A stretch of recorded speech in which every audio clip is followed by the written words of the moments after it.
नमस्कार दोस्तों, सभी का स्वागत है चार्ट मंजो के नए वीडियो में। दोस्तों अभी जो वीकली वीडियो था, अभिषेक आज प्रेजेंट नहीं है तो फिलहाल वीकली वीडियो नहीं बता रहा, बट मैं ओवरऑल ये पूरे हफ्ते का एक आपको समरी देता हूँ।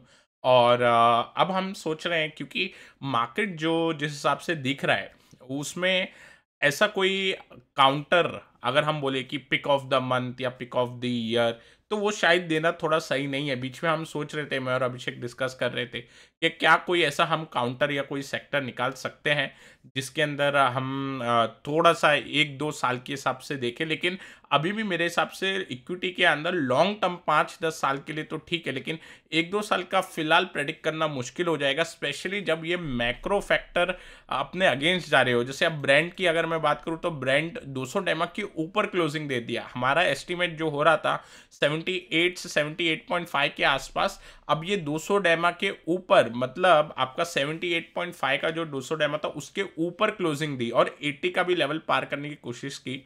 तो यहाँ पे दिख रहा है डॉलर इंडेक्स भी नया हाई बना रहा है, बॉन्ड यील्ड भी नया हाई बना रहा है, और ये जो लेवल था ब्रेकआउट का 4.75, इसके ऊपर क्लोजिंग दी थी। तो मैक्रो फिलहाल खराब हो रहे हैं, पर ये देखा गया है पास्ट में कि मैक्रो अभी समझो खराब हो रहे हैं, अगले 1 महीने में सुधर जाए और ये नया ट्रेंड पकड़ ले, कोई डाउन ट्रेंड पकड़ ले, तो फिर वो एक सही टाइम होगा रिव्यू करने का स्टॉक। तो अभी 1-1.5 साल के हिसाब से जो ये थोड़ा शॉर्ट टर्म प्ले होता है उसमें ना वोलेटिलिटी तो दिखाई दे रही है। तो अब हम क्या करेंगे, नेक्स्ट वेडनेसडे, ये वाला वेडनेसडे नहीं, जो अगले हफ्ते का वेडनेसडे आएगा, फिर हम इंडस्ट्री एनालिसिस करना स्टार्ट करेंगे।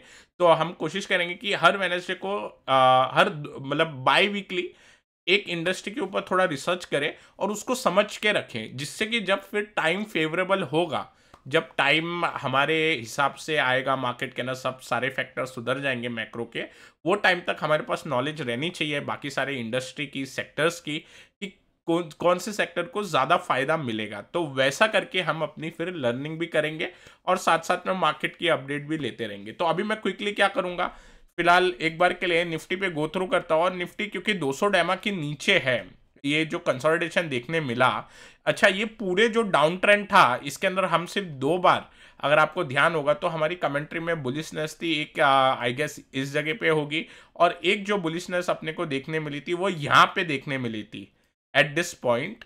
बट कंडीशन ये थी कि 24,250 के ऊपर मार्केट जाना चाहिए, जो कि नहीं गया, तो कंडीशन तो फुलफिल नहीं हुई। उसके बाद नीचे गया तो मैंने आपको यहाँ पे अपडेट दे दिया था कि अब प्रेशर आ रहा है मार्केट के अंदर, नेगेटिव साइड, नेगेटिव बायस, माइनर नेगेटिव बायस के साथ थे। तो अब ये दिखाई दे रहा है मार्केट के अंदर, अगर मैं वीकली चार्ट लगाऊं तो प्रेशर डाउन साइड का है, ये अब आप सभी को भी दिख रहा है। अगर मैं चार्ट पे देखूं यहाँ पे वीकली पैटर्न पे, तो एक छोटा सा एचएनएस टाइप स्ट्रक्चर यहाँ पे ना बन के तैयार हुआ है, एक ऐसा, एक हेड और एक राइट शोल्डर।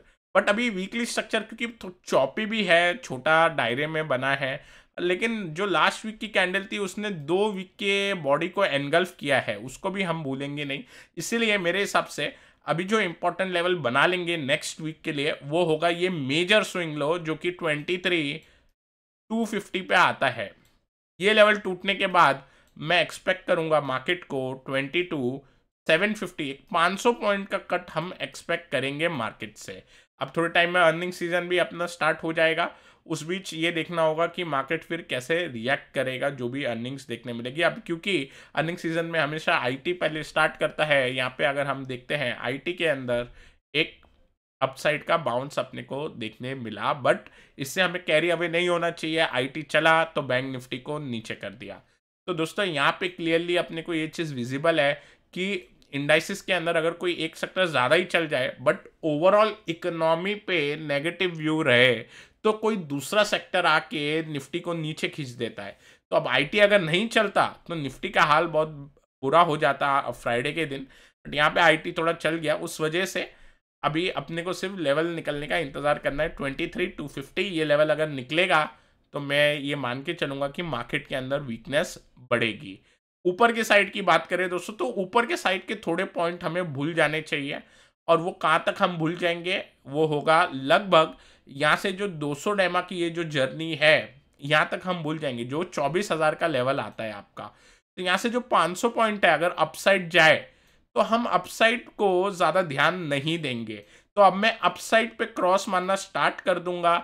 अगर यहाँ पे अर्निंग नेगेटिव निकलती है और 20 तारीख को ट्रम्प जब आएंगे यूएस में कुछ ज़्यादा खास नहीं कर पाते, तो हम ऊपर के साइड फिर क्रॉस मारना स्टार्ट कर देंगे। तो अभी यहाँ पे फिलहाल निफ्टी पे ऊपर के साइड में क्रॉस मार रहा हूँ। फिलहाल जो डेटा बन रहे हैं उसको देख के लग रहा है कि मार्केट के अंदर अभी भी थोड़ा समय लगेगा और नीचे के साइड एक बार देखते हैं कि कहाँ तक स्विंग बनेगी। अब बैंक निफ्टी तो नीचे टूट गया, ब्रेक डाउन हो गया। एचएनएस पैटर्न भी है बैंक निफ्टी के ऊपर, left shoulder head, right shoulder. अब ये कहाँ तक जा सकता है, ट्रेंड लाइन ब्रेक डाउन भी हो गई है। तो मेरे हिसाब से इसके अंदर ये जो लेंथ है वो आपको यहाँ पे रख देनी चाहिए। 45,500, 46,000 एक समझिए 2 से 2,500 पॉइंट की डाउन मूव बनेगी। और यहाँ पे एक हल्का सा एक डोजी कैंडल बने तो भी उसमें हम शॉक नहीं होंगे, एक थोड़ा सा रिट्रेस देके फिर गिर जाए।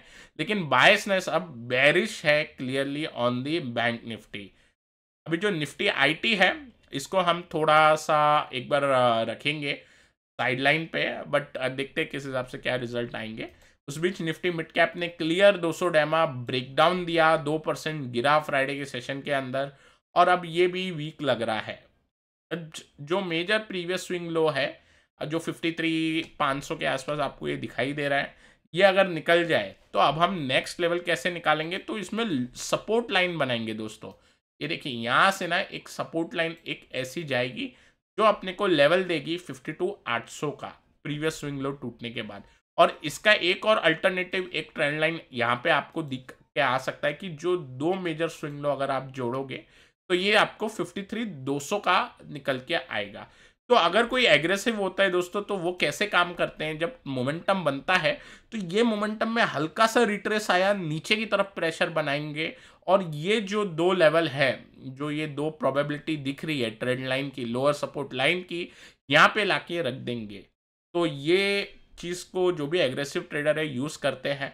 बट अगर कोई एग्रेसिव नहीं है तो उनके लिए तो ब्रेकडाउन का ही लेवल फिर काम आता है कि प्रीवियस स्विंग लो टूटे तो वहाँ पे थोड़ा कुछ किया जाए। बट अदरवाइज यहाँ पे हल्का सा भी ऊपर के साइड एक झटका लगेगा तो एक शॉर्ट पोजीशन के लिए फेवरेबल एक रिस्क रिवॉर्ड बैठेगा उधर। अब दोस्तों यहाँ पे निफ्टी स्मॉल कैप भी अगर मैं बताऊँ तो निफ्टी स्मॉल कैप ये पूरे बंच के अंदर सबसे स्ट्रॉन्गेस्ट था।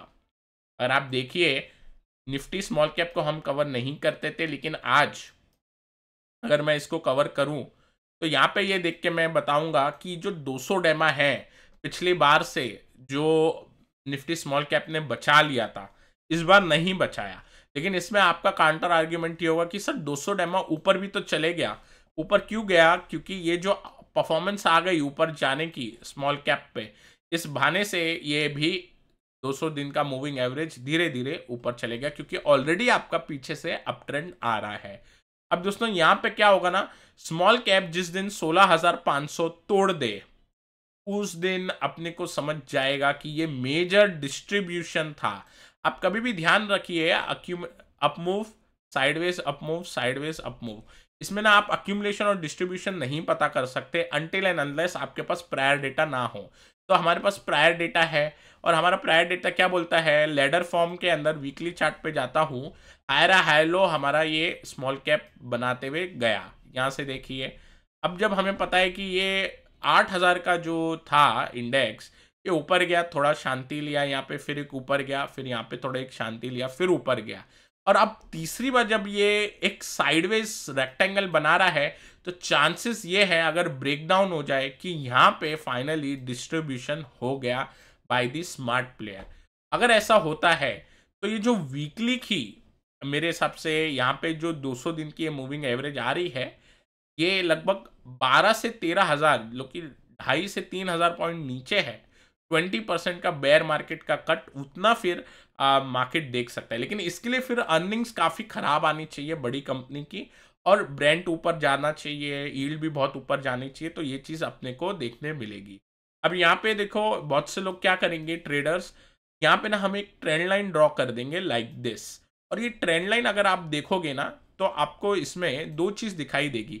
सर तो ये जो ट्रेंड लाइन बनी है, ये मैं डेली चार्ट पे भी आ जाता हूँ, इसने 4 बार रिस्पेक्ट किया है मार्केट में, 1 2 3 एंड 4। जब ये फोर्थ टाइम रिस्पेक्ट किया था ट्रेंड लाइन ने, वो टाइम पे 200 दिन की मूविंग एवरेज भी थी। लेकिन अब जब ये ट्रेंड लाइन को तोड़ा, 200 दिन के मूविंग एवरेज को भी तोड़ा, इसका मतलब ये निकल के आ रहा है कि एकदम रेडी है। आई मीन बेयर्स के लिए ये जो मार्केट है, बस थोड़ा सा एक मार्केट के अंदर हल्का सा एक ऑफ ट्रैक होना है, कोई मैक्रो लेवल को या अर्निंग को, दोनों में से एक चीज। ये ग्लोबल मैक्रो थोड़ा सा और खराब हो, या मैक्रो मतलब रिजल्ट जो आ रहे हैं वो थोड़ा सा अगर खराब निकल के आए, एस्टिमेशन खराब निकल के आए, तो ये एकदम से एक डाउन मूव बनाने के लिए एकदम तैयार है स्मॉल कैप। तो जो भी मैं मार्केट के अंदर अभी डेटा देख रहा हूं, उससे नेगेटिव ही बायस देखने मिल रहा है।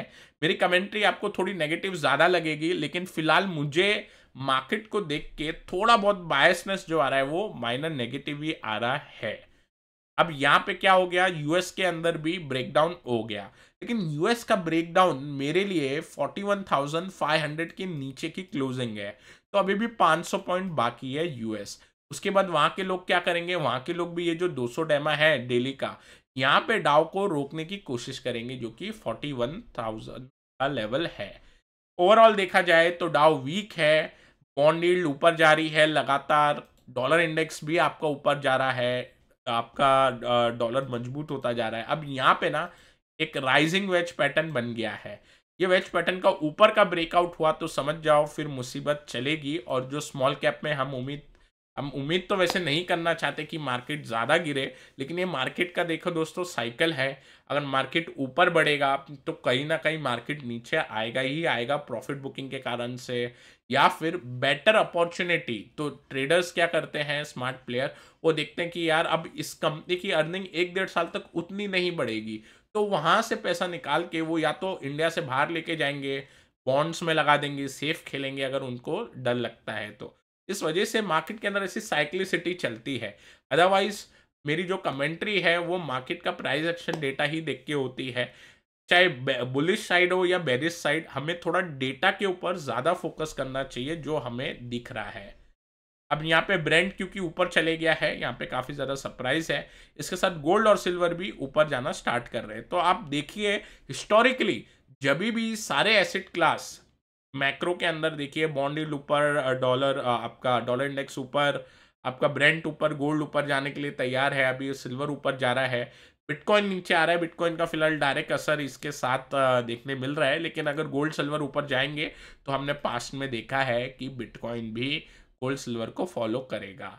ओवरऑल अगर मैं बोलूँ कमोडिटी के ऊपर, तो गोल्ड ना चॉपी है।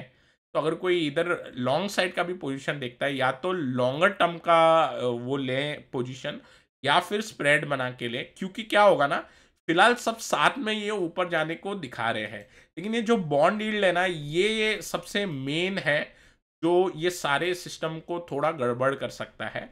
और बॉन्ड यील्ड का अब ट्रेडर्स 5% के ऊपर जाने का इंतजार करेंगे, क्योंकि आधा पैनिक तो सेट हो चुका है बॉन्ड यील्ड की वजह से, आधा 5% के बाद हो जाएगा। तो इसलिए भले ही कमेंट्री अभी नेगेटिव साउंड कर रही हो नेक्स्ट वीक के लिए, ये सारे अपने को की पैरामीटर पता होने चाहिए। नहीं तो क्या होगा, हम खाली फोकट बुलिश बायस के साथ जाएंगे देख के कि एसआईपी के नंबर अच्छे थे दिसंबर में, पर वो एक अकेला डेटा शायद नहीं बचा पाए अगर यूएस की बॉन्ड यील्ड 5% के ऊपर निकले। आई होप आपको ये वीडियो पसंद आया होगा। पसंद आया तो लाइक करें, नए हमारे चैनल पर सब्सक्राइब करना ना भूलें। Till then take care, we will meet you in the next video.